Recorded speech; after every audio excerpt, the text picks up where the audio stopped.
Cash is not here. Gordon Cunningham. Here. Terry McCulley. Here. Damon Jackson. Here. David Remy. Here.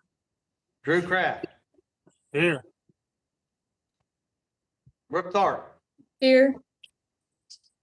All right. Mr. Chair, we do have a quorum and we can conduct business. We will call the meeting to order. First order is reading of minutes or a motion to dispense. So move. Second. Motion second to approve the minutes from 8/12/24. All those in favor? Aye. Opposed? All right. Is there a representative from Matador Gas in attendance? Yes, sir. Yeah, Matt, if you and Rusty, everybody's zooming. We got an extra chair. We took y'all both to come up here and join us. And, you know, it's a small community. I don't know how many of y'all know Skeeter and Holly, but when did y'all start this business? 14. In 2014? Okay, I actually would have guessed sooner than that. But they started a propane business up in Melbourne in Izard County, and then made the decision just recently to sell. And Matador Gas has purchased them. So that's kind of what has happened. Would y'all like to tell us a little bit? We're not familiar with Matador Gas. I've been in the industry pretty much my whole life. Oh, I'm sorry. This is Matt, Terry, and Rusty Jansen? Yes. Okay. And grew up selling propane. I worked in my family's company in San Antonio. Then moved on to Pinnacle Propane after about 15 years with my dad. Started their safety department and then moved on to a project role and then over to M&A. And in 2021, we started Matador. A friend of mine from college and did our first 3 acquisitions in Texas. Having worked at Pinnacle, I thoroughly enjoyed the state of Arkansas. And so when we got the opportunity to look at Izard County, it was something that was very appealing to us. So we're happy to be in Arkansas. We love the state and we love the industry. Okay. And Matt, by the way, is the president, and they brought me on as CEO here recently. Okay. I don't have a propane background, but I am an Arkansas boy. I'm from up in Dover. Dover, right? Yeah, yep. Okay. And graduated high school there back in the 80s and lived here most of my life. So it's home. It's going to continue to be home. And actually, we're going to try to set up a headquarters in Russellville for Matador as we grow. Is that right? Very good. So we've kind of a well-funded middle tier kind of player in the area and looking to grow rapidly through acquisition and organically. So we're excited about the opportunity with Izard and to expand that footprint in a number of different ways and already looking at a bunch of add-ons on top of that. So Okay. we're excited about growing this business. So with that, we'll see if Terry or if the board, anybody has any questions? Board have any questions for these guys? I think that pretty much covers it. Well, they keeping the same employees? Absolutely. Yes. Yeah. Justin, who was the operations manager for Holly and Skeeter, will stay on with us and all their folks in the office and in the field will happy to keep them on. Love to keep them on. And they have purchased the name and it'll be a DBA. Yes. You'll conduct business as a DBA. Okay. Yeah, the new entity is Matador Izard, but we'll still be doing business as, yeah. Okay. It's Izard County Propane.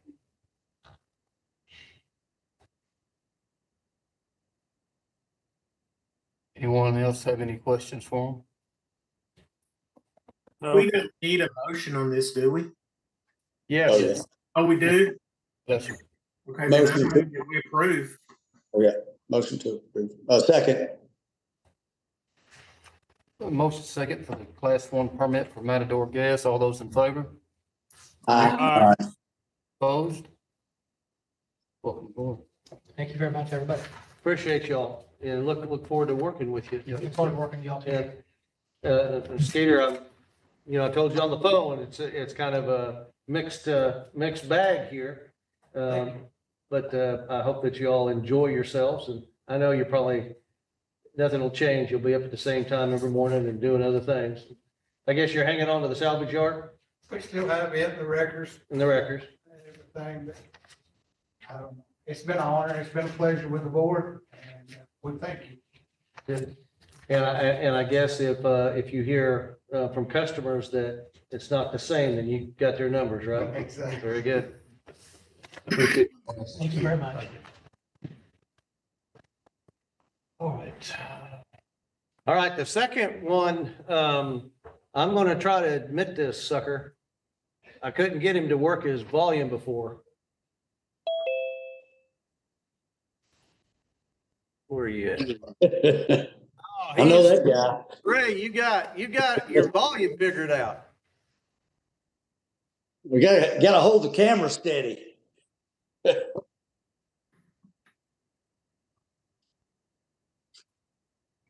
Oh, it's still connected. Raise All right, Ray, can you unmute? No, you got to unmute. You just.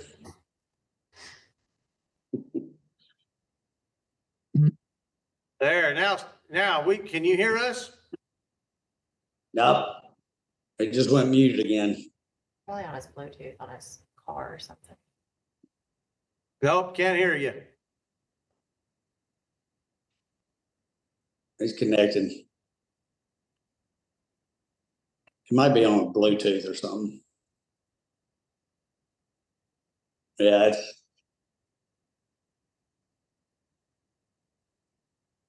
Hey, Ray, let's do this. If you can hear me, write this number down. Wait, he can, well, no. Hang on, Gordon. 501 683 4102. And he froze. I don't know. I'll call him.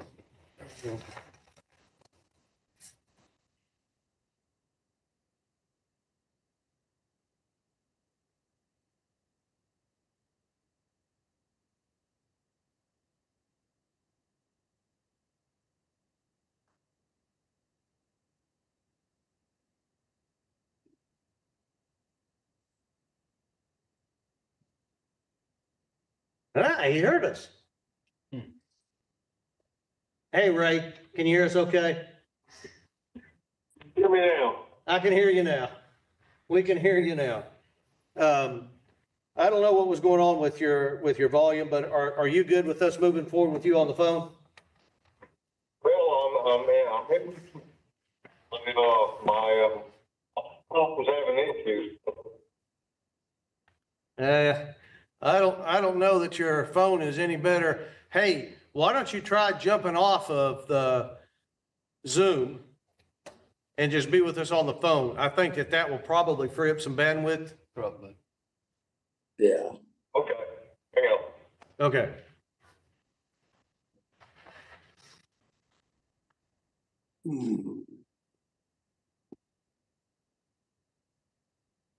How's that, guys? Yeah.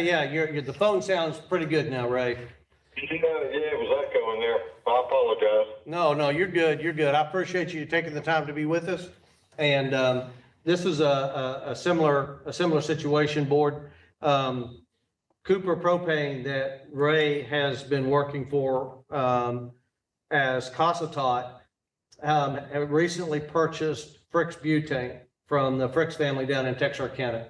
And I know there's a lot of y'all that have probably known EJ over the years, or Clay, John, and of course the late Jay. And talked to Clay on the phone the other day, and he is ready to enjoy himself. And Cooper Propane is out of Paris, Texas. Is that right, Ray? That's correct. Okay. And they're the corporation that they are. This will be a DBA. Is it ATTI? That's correct. ATTI Corporation, DBA, Frick's Butane Gas Company. Okay. Would you like to share some more or anything else concerning Cooper and then the acquisition of Fricks, and what your intentions are there? Well, I guess to not go into a long story, Clay had reached out to us probably 3 years ago, and Clay's been interested in selling for some time. We had looked at the operation several times, and here probably in the last, I don't know, a month and a half, we had got back in discussions with Clay, and we looked at their operation, and we decided just a good fit. So we're looking forward to adding Fricks Butane to our list of companies and locations.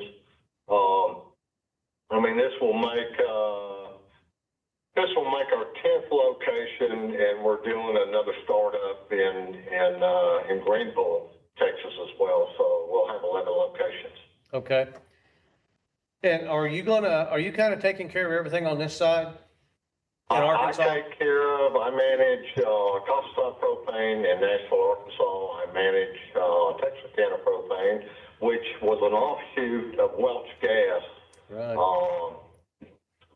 Back in the day when Wes Welch had Welch Propane, and he opened up our operation in Texarkana and named it Texarkana Propane, and I'll also be heading up the management at Fricks Butane. Very good, very good. Mr. Chair, anybody's got any questions for Ray? Anyone have any questions for Ray? Not at the moment. No. Sounds good. We will need a motion on this one also. Hey, Ray? I so move to approve. Second. A motion second to issue a class 1 permit to Cooper Propane. All those in favor? Aye. Opposed? You flash Ray something, I'm sorry. Motion carries, right? Motion carries. I'm Okay, sorry. very good. Hey, Ray, I was just gonna ask if, is John or any of the other employees gonna remain? Are you gonna keep them? All the employees will remain. Clay, we're probably going to close somewhere around the 13th or the 15th of this month. Clay says when he signs off, he's going home.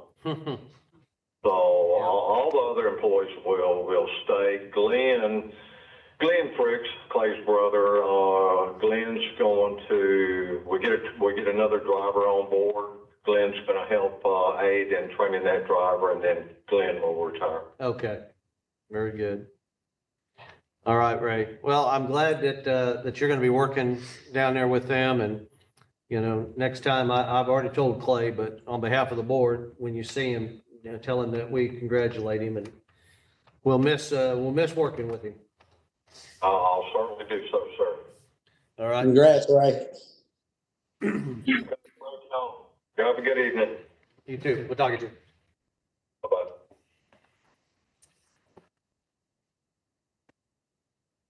All right.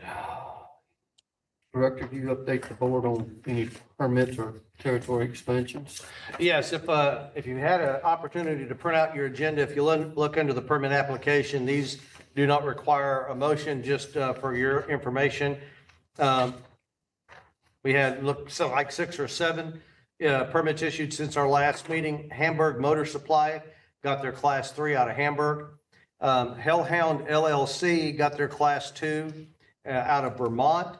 And they're in the state helping pick up residential tanks for a multi-state marketer. Northwest Arkansas Truck Stop, they received their class 3 out of Lowell. Miva Services, am I saying that right, Chrissy? Got their class 5 out of Tyler, Texas, going to be doing some transporting in the state. Harris LP Gas got their class 3 out of Arkadelphia. And Buffalo River RV got their class 3 out of Yellville. Those are all the permits that we've issued since our last board meeting. And then we did have one territory expansion. SunGas picked up Jackson County since the last board meeting. That's all the permits and territory expansions that we've had. We need a motion on those. Nope, no motions necessary. That's just for y'all's information. Gotcha. Any other matters to come before the board? Turn it over to you, Kevin. Kevin, do I need to do our class 5 move on this county too, or no matter the work? No, that's already been taken care of. That's already been taken care of as well. Only class 1s need to come before the board. I got you. Yes, sir. Thank you. But just to clarify, Skeeter did have a class 5, and you just did that, not what, 2-3 years ago? 3 years ago. Oh, 3 years ago. And Matador acquired the class 5 and the transports that go along with that, correct? Okay. And so we've issued them a class 5. It'll be on the list for our next board meeting. Okay, thank you, Skeeter.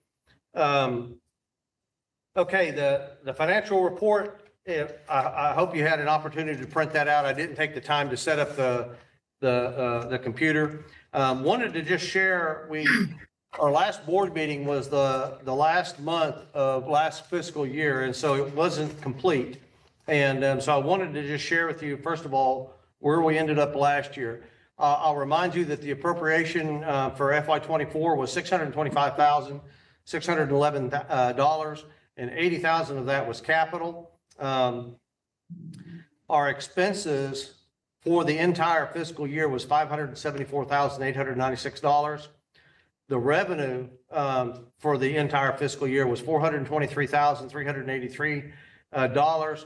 And again, $27,000 of that was deposited because this boardroom flooded and we had to have it redone. So it was actually the revenue generated through our permitting and inspections was less than that.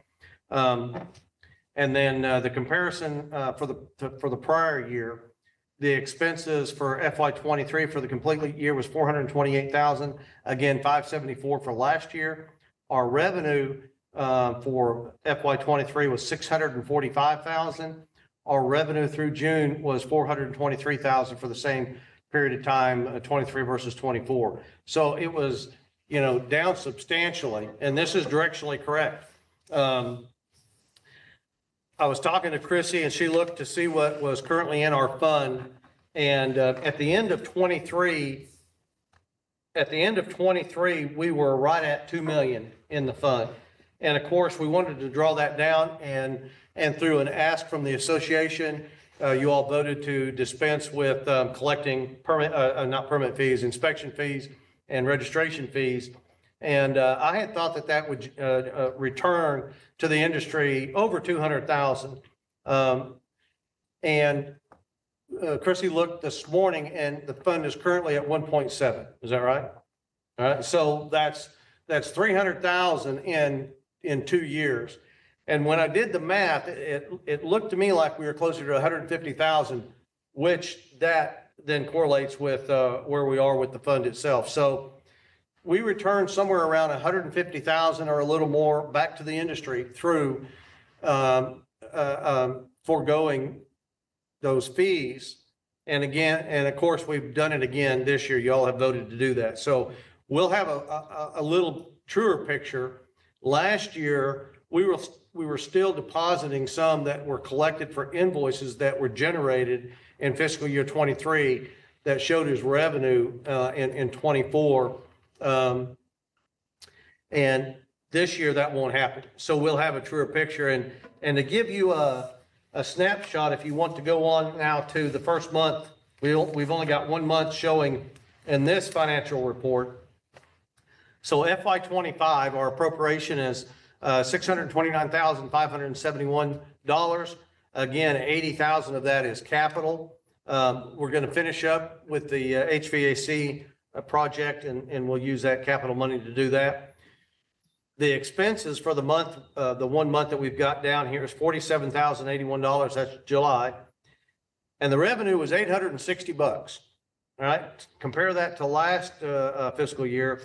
Our expenses were $38,000 and the revenue was $22,800. So you can see that we're going to draw that fund down much quicker this fiscal year than we did last, which I think is a good thing. Does anybody have any questions concerning any of the board's finances. Again, I want to remind you that you can go on to Arkansas Transparency and you can see the individual items that we're paying for, or you can pick up the phone and call me or Chrissy. We'll be glad to send you anything you want. If there aren't any questions, then, Mr. Chair, I would like a motion to accept the financial report. I move we accept the finance report as read. Second. Motion second to accept the financial report as presented. All those in favor? Aye. Aye. Opposed? Motion carries. Okay. Another little housekeeping. At the first meeting of the fiscal year, the board needs to, by motion, vote to pay themselves their stipends that the state allows. And this is the first one of the fiscal year. So I would like for you all to make a motion and put that in the form of a motion to pass it. So move. Second. So just a motion to pay ourselves stipends. You got a first and second, all in favor, we're good. All those in favor? Aye. Aye. Opposed? Motion carries. All right, thank you. In the email that I sent out, I included the public notice for the rule change promulgation that we're currently doing.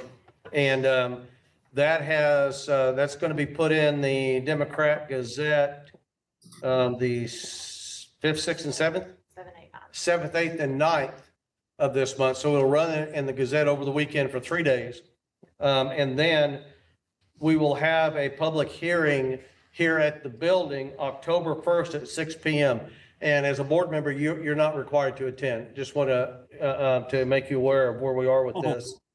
And I will send out, I want to send out this notification to all of our permit holders that would be affected by these rule changes. Make sure that they understand what the board has voted on and give them an opportunity to voice their opinion. And I think most everybody is aware, this is the distance rule that when fully promulgated, then we'll put in place the adoption of 58 distance rules for containers. And then the second rule that is part of this package is the orphan tank rule or the asset recovery rule that will allow us to address steel that's been left in residential customers or anywhere really, yards or places of business for extended periods of time, not getting their stuff picked up. And this is a hazard. Those are the two rules that this is concerning. And so that hearing will be October 1st at 6 p.m. And then following that, we'll still have to go before, what's that called, Dan? The legislature? I believe it's ALC. ALC, that's correct. And make sure that the legislature approves the rules. And then following that, we can file it and then we can start enforcing. So that's where we are with those two rules. Do we have any questions concerning them? I only got one. How long does it take to go through the ALC process once we have this hearing? Well, it depends on how quickly you can get on their docket. Maybe a month.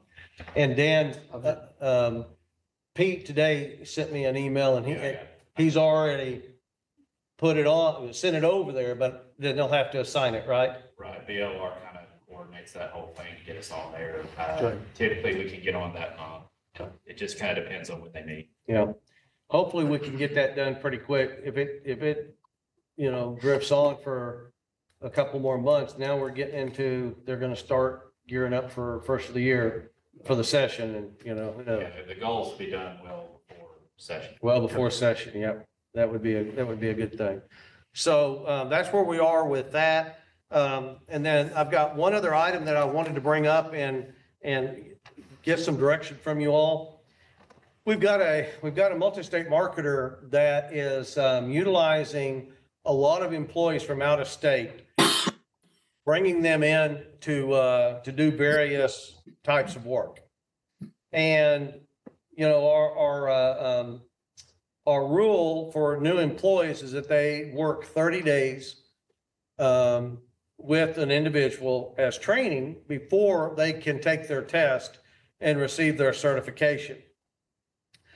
There are 3 states that we reciprocate with, and that's Texas, Oklahoma, and Louisiana. And if one of those employees comes into the state and they have a card, then it makes it fairly easy. You know, we can forego the testing and we can get them moving pretty quick. When an employee comes in from Oregon or California, the example that made me bring this to your attention was yesterday, they want to bring in an employee from Indiana. Indiana does not track the training of their employees by issuing any kind of certification card. So we don't know. In my opinion, we need to make it as easy on everybody to get business done. And if it helps to bring employees in, I want to be able to do that. At the same time, it's the responsibility of this board to look after the well-being of the consumer. So in that scenario, get a call. We've got an employee. We need to put him to work next week. He's been with our company for, X number of years or whatever, and there's validation that shows that that's the truth. But they work in a state that does not track any training or does not issue any cards. It's the word of the independent or the individual permit holder. What does the board think about that?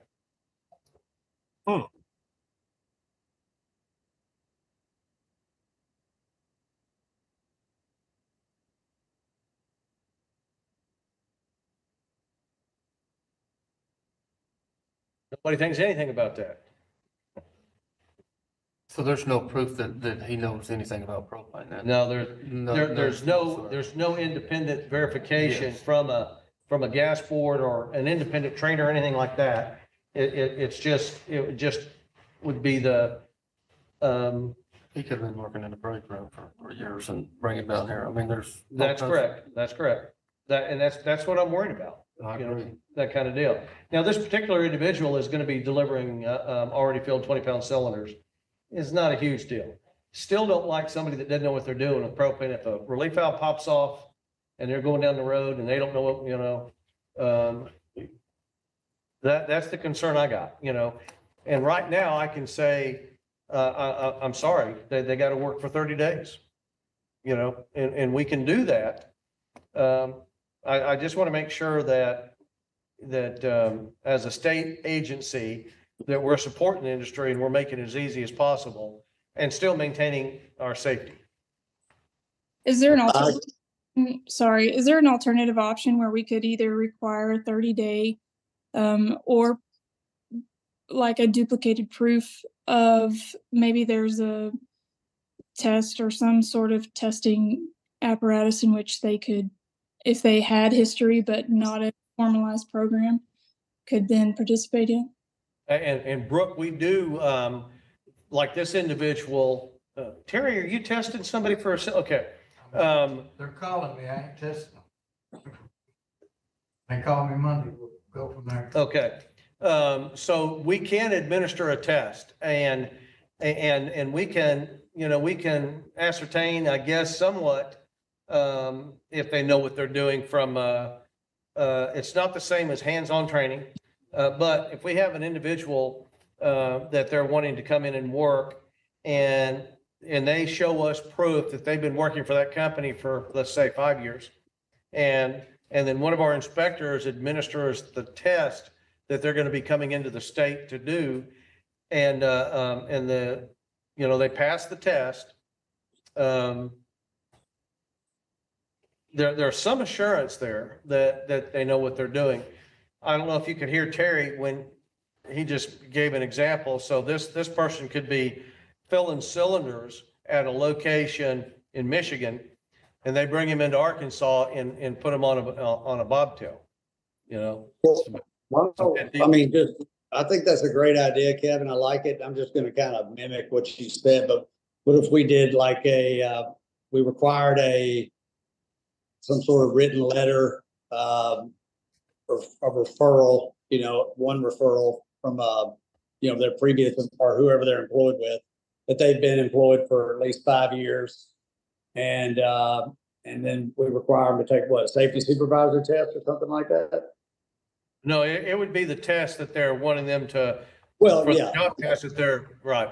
They'll be given that test. or whatever test they need to take, and then at that point, that would qualify them, to move forward rather than waiting the 30 days.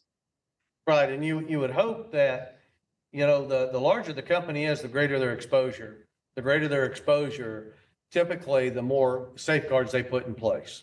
I mean, that just makes sense, right? So there is some assurance that if it's a multi-state marketer, that they wouldn't do what we just said, grab a cylinder filling individual and put him on a bobtail. I would say we would step it up to they have to at least take the delivery. Even if they're to come and fill bottles, at least we make them do delivery, they would. I feel a little more comfortable with it the other way.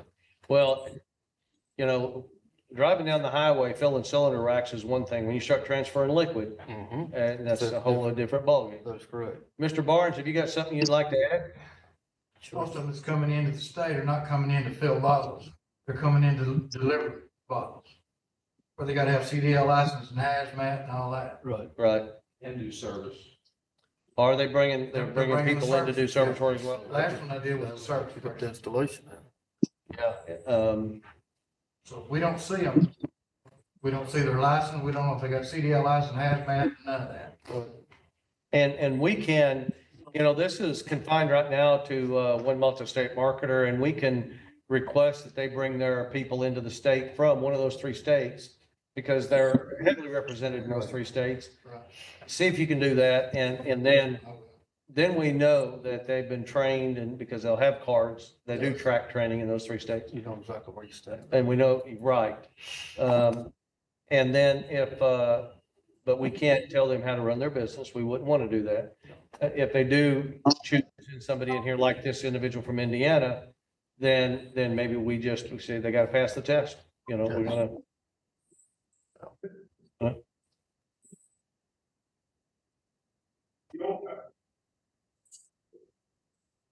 Is that you, David? No. Okay. All right. So unless I get other direction, that's the way we'll do it. And if there's any question, we require 30 days. We'll fall back on that and say they got to train for 30 days. If you want to bring somebody in from out one of those states that we don't have reciprocity, then they got to work for 30 days with somebody. Right. And then we'll test them and move on. If they don't come from those three states. Right. That we reciprocate with. And just so we can get this on recording, Mr. Barnes, the individual that you've been called on, they're delivering cylinders, and I told them, Terry's going to test him, put him to work, all right? On this individual here, just delivering cylinders. Okay. Mr. Chair, that is all that I got. Okay. Any more additional items from the board? No. Nothing here. Anyone like to make a motion to adjourn?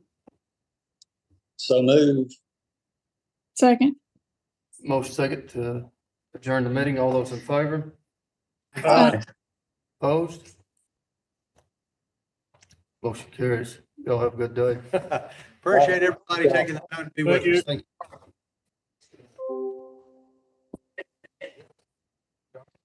So, can I make a motion?